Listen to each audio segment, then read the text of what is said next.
Hey, happy 2020, everybody! Or whenever you're watching this, because this lives on forever on the internet, right? But we had a Roaring 20s New Year's Eve party to ring in the new decade, and this is the aftermath. My sister made a huge charcuterie board, and this is all that's left: tiny honey and one pomegranate. But this is also all the decorations, the leftover bottles, beer cans, etc. And it was actually way crazier than this, but my sister and her husband and a few other people stayed over the night of, and they cleaned up in the morning before Kevin and I had woken up. So it's not as crazy as it once was, but it's still a little wild. So we're gonna clean it up. Okay, just like with any big clean, I always start with laundry so I can get it in the wash, get the loads going while I do everything else. And luckily for us, we don't have any kids yet, and we have multiple beds that people can stay in overnight.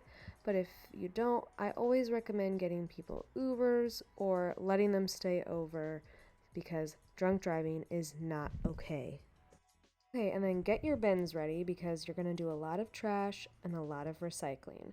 I always pick up all the trash and beer cans and bottles wherever they might be hidden in your home, because people leave half cups full of stuff and bottles and cans everywhere. I mean, everywhere. I mean, this party really wasn't that crazy. I guess it's because we're all nearing 30, but hey, a lot of them are.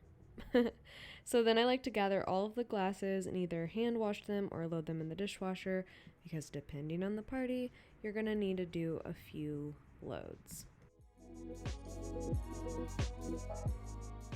And of course, after that, I won't show you, but I cleaned the entire kitchen. So I wiped down all the counters and cabinets for spills and all of that sort of stuff in the kitchen. It seems like the kitchen is always the dirtiest after a party because everybody congregates there, right? And it's time to grab your goo off and take down all your decorations. I know decorations are a big waste and seem like trash, but I try to reuse things as often as I can. So I will reuse all of these streamers, and I will reuse all of our hanging things besides the balloons. Those are kind of a lost cause. But otherwise, they just go to the trash. So I try to reuse things that are pretty and keep them nicely in storage. Then if you use duct tape like me to put up decorations, it leaves a residue. So you just spray the goo off on there, leave a couple seconds, and then scrub it off with a microfiber rag. Then fronts of staircases and pony walls and tops of furniture, all that stuff will need to be wiped down because of sticky residue or marks from people's shoes.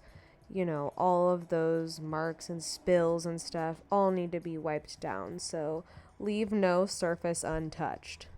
I was dreading the part of popping all these dang balloons, so I recruited my husband, and he just went to town with a knife. It was a little bit terrifying, but amazing. And, I just don't like loud noises, and he doesn't mind. But with him doing it, I just had to laugh. This was amazing. He did it so fast. And Solomon, our pup, was terrified.